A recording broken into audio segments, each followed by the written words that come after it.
Before you listen, if you enjoy the stories and want to hear more, then please consider subscribing. Most of you listening aren't subscribed, so please take this time to subscribe. Turn on notifications so you'll never miss a story and be the first to hear. You'll also be supporting me. Thank you.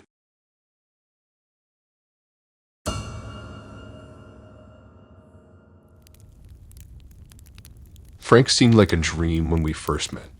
Charming, handsome, and a true gentleman. We met at a friend's wedding reception and hit it off instantly on the dance floor.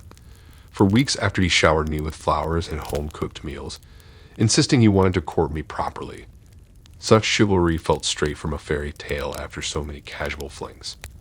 On our 7th date, Frank proposed making things official. I happily agreed, and he beamed ear to ear, saying he hoped this marked the start of a long future together. He seemed almost obsessively invested after that night, constantly texting and arranging thoughtful surprises. It felt romantic at first, even if a little overwhelming. I chalked it up to over-eagerness from finally finding the one after years alone. Surely he would relax into the relationship after the new phase ended. But soon an undercurrent emerged in Frank's behavior that felt subtly sinister. A superiority complex arose as he became short and dismissive towards waitstaff on dates. He grew cold or passive-aggressive if I ever disagreed with him, no matter how minor the topic. Frank also made oddly traditional remarks about gender roles now that we were official, saying I would cook while he handled finances and home repairs. His chauvinism was lighthearted at first, but increasingly grated on me. This relationship dynamic felt less fairy tale and more 1950s horror. Most concerning was Frank's lack of transparency about his work. He ran a transportation company, but dodged specifics anytime I asked. 16-hour shifts also seemed strange, never seeing his truck or uniform. When I asked why he never invited me to the warehouse, Frank angrily insisted outsiders would interfere with complex logistics. So many bizarre gaffes that left me uneasy. One night, after yet another nebulous work crisis, I decided to do some sleuthing. An online search of his company raised instant red flags, 0 web presence or reviews besides a vague business license. Even more suspicious, the listed warehouse address appeared to be an abandoned property on Google Maps. I drove by the next morning to confirm the whole block sat empty, no trucking vehicles or freight to be seen. Things finally clicked. Whatever Frank did for work absolutely wasn't normal transport. Why else the privacy and fake headquarters? Alarm bells rang, imagining what shady activities my boyfriend might be hiding. Drugs, trafficking, even worse possibilities. Still, part of me grasped at innocent explanations to repress the ugly truth staring back. Surely Frank had some rational reason to mislead me about his job for my own protection. He was just guarded due to rough patches in the past, but nothing immoral, right? I decided to gently confront him about the discrepancies after dinner at his place the next week. If he came fully clean, we could work to rebuild trust. As I helped Frank tidy up after the meal, psyching myself up to start the difficult conversation, a crinkling sound drew my attention under the kitchen sink. I froze. Stuffed away at the back lay a balled-up cloth sack, the kind used for kidnappings in movies. Breath coming fast and shallow, I yanked it out to inspect the contents. Rope, duct tape, a hunting knife, ski mask, incriminating items that left no doubt of Frank's true vocation. Pulse raging, I spun around to flee only to find him blocking the doorway looming over me. Frank's chiseled face looked mutated now by rage and cruel intentions. He lunged to grab me, but adrenaline made me oddly strong. I dodged backwards into the hall, Frank's fingers barely grazing my shirt collar. Sprinting for the exit, his heavy footfalls followed perilously close behind. I didn't dare imagine what unspeakable fate might await if he caught me. Just as I grasped the front door handle, pulling it open to sweet freedom, Frank's beefy arm shot past my shoulder, forcing it closed again. We struggled savagely against the door as I kicked and clawed with untamed terror. His hot breath heaved closer, raising my panic to dizzying heights. With a blood-curdling scream, I smashed my elbow back into his nose, feeling the crunch of cartilage. Frank recoiled in pain just long enough for me to fling the door open and escape into the night. I ran crazed to my car, fumbling my keys, painfully aware of each passing second he could recover and resume the hunt. By some miracle, the engine turned over on the first try, and I peeled out screaming down the road at mad speed. Frank's darkened house disappeared from view in the rearview mirror, replaced by blinding tears. I drove for hours with no destination, my only thought escape. No concept what city limits or state lines now lay between us, just a desperate animal need to distance myself from that charming monster. Endless road finally gave way to cramped anonymity in some roadside motel. Only their choked sobs finally forced their way out, realizing how close I came to never being heard from again. To this day, I still constantly check the locks and sleep restless, imagining Frank lurking in shadowed corners, ready to fulfill his sinister intentions. Part of me knows rationally he's likely moved on to other foolish, trusting targets by now, but trauma etched so deep does not fade overnight. I may spend years untangling myself from the webs of deception he spun, but ultimately I emerged intact from those gnarled lies aimed to ensnare me, and the truth came out, revealing the person I loved to be fiction. When put to the test, inner strength proved greater than outward appearances. Never again will I ignore those primal instincts, sensing malevolence hiding behind a handsome mask.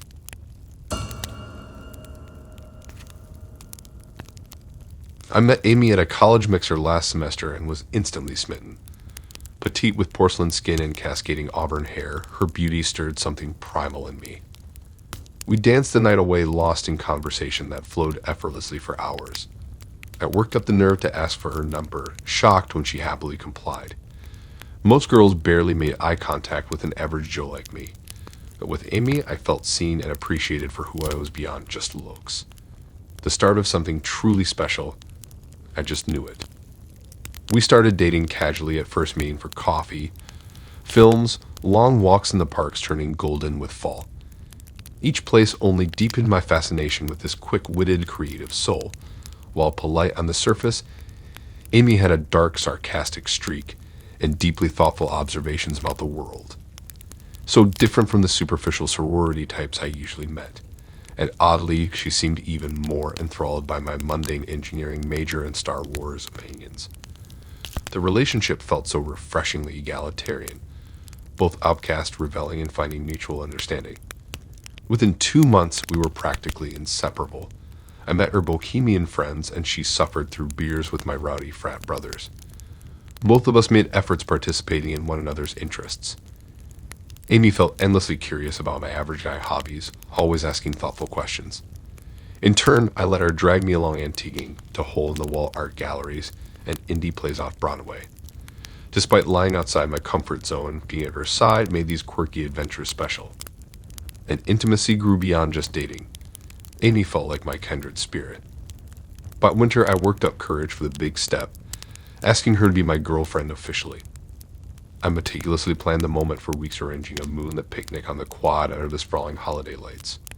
When I finally posed the question, Amy's eyes misted over in the twinkling glow. "Yes," she exclaimed, embracing me tenderly. My heart swelled fit to burst. I couldn't believe this cosmopolitan girl chose me when she could date anyone. Our precious secret world together had become real out loud.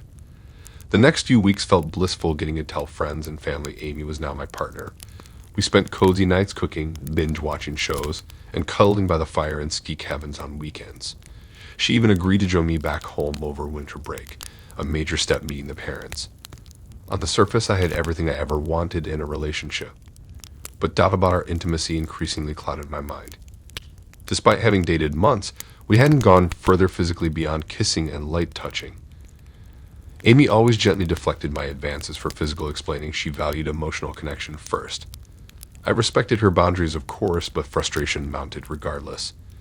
It felt so unlike college girls I knew who jumped into bed casually. That nagging feeling returned. I still barely knew Amy underneath a quirky artist persona. Over break, tensions finally erupted during a tense makeout session at my parents' place. Things got hot and heavy on the couch when I slid my hand under her sweater. Amy jolted suddenly, firmly removing my hand. Confused and embarrassed, I admitted my needs weren't being met in a relationship. Amy sat up looking remorseful and took a deep breath. "There's something you should know about me," she almost whispered. Instantly my mind leaked to the worst conclusions. She was married, terminally ill, lesbian. Surely nothing could be deal-breaking after our emotional connection. After what felt an eternity, Amy finally confessed haltingly. "The truth is, when we met, I was mid-transition. I used to live as a boy named Adrian. Shock coursed through me. Amy was transgender. My mind reeled trying to process how the feminine girl I knew could have ever lived differently. I was disgusted did I just kiss a man. I was filled with a mix of emotions, but inside doubts festered. How could that person keep that from me? Did I ever really know Amy, Adrian, who was the real person I'd bonded with these past months? Amy lamented hiding her past, but said she passes female easily now and feared rejection being open in dating. I understood her fear given society's prejudices, but between us such deception stung deeply. That conversation exposed fissures in our union too deep to bridge. Things limped along a few more tense weeks before we both accepted the chariot reached its limit. The breakup was amicable given the circumstances, both of us still confused how things veered so far from our early days.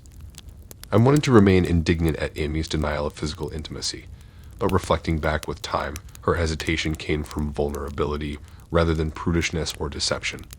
She took a chance on me, hoping our mental connection would overcome old wounds if her history surfaced. In the end, I proved too immature to see the courageous, scared girl beneath the filtered photos and lipstick. Amy moved on quickly back to her artsy circles where she thrived free as her true self. We managed an occasional cordial chat before falling out of touch. I haven't loved as fiercely since, too cautious now, seeking only surface connections that ask little of me. But sometimes I'll still spot a playful, creative girl out of the corner of my eye and feel echoes of that lost magic. Amy's lesson never left me. With intimacy comes risking one's deepest truths, and getting to know someone's full being surpasses any curated self we first present to the world.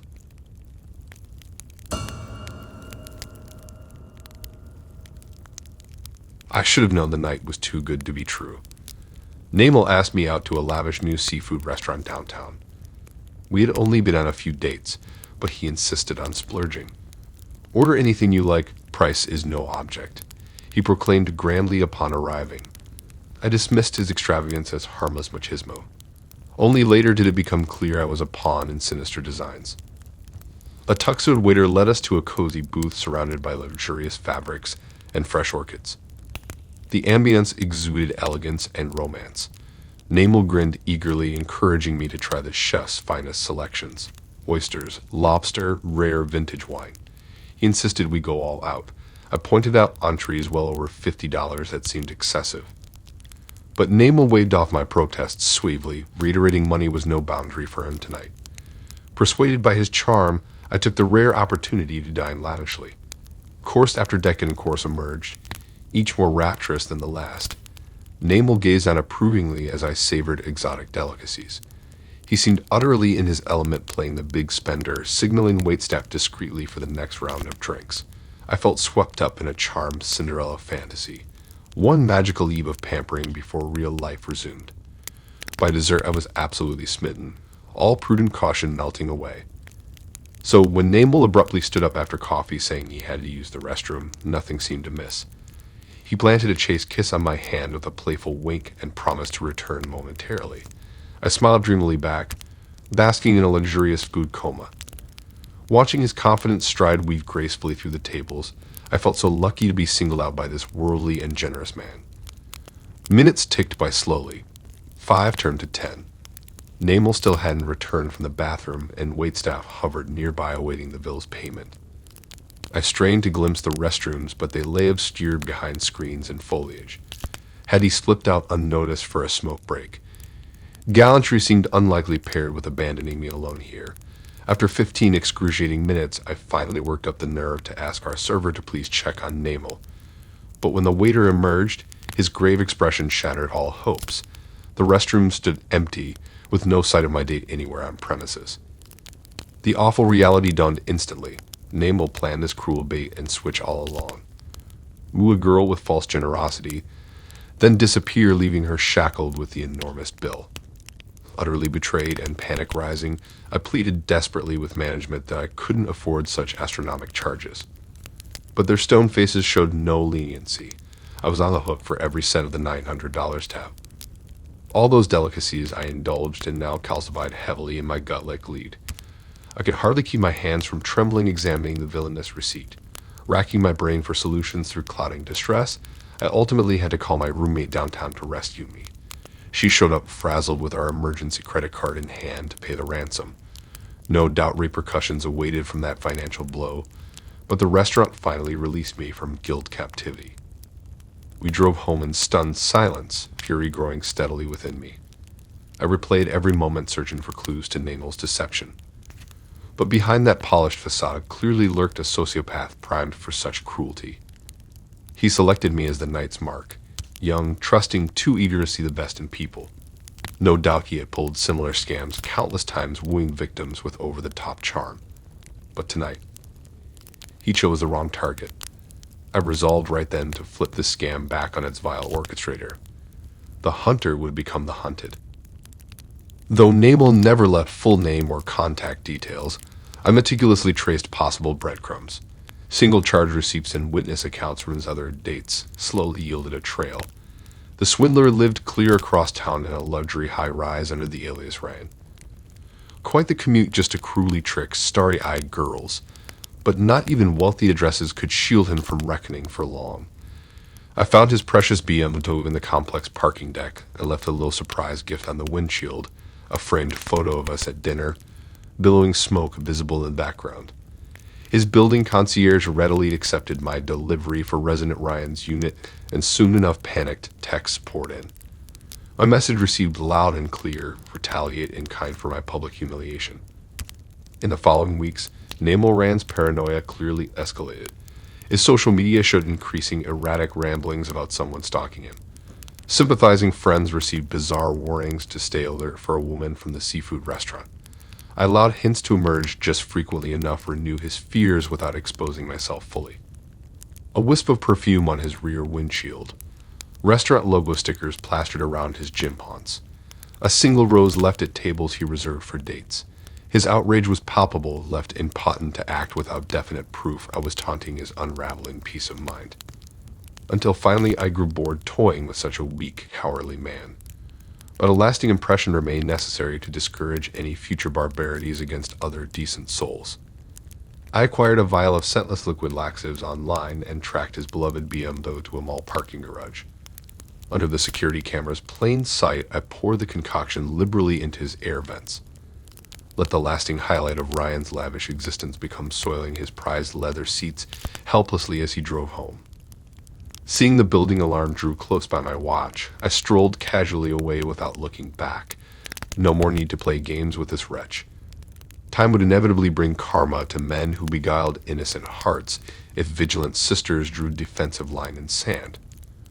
Wolves who disguise themselves in sheep's threads may evade earthly justice, but sizes of one's breeches won't impede heaven's clenching grip on their slimy bits once day of reckoning knocks stern and mighty on their doors. Whether or not we each triumph in tests of spirit while breaths still hang, death's maw treats all souls equal in the end.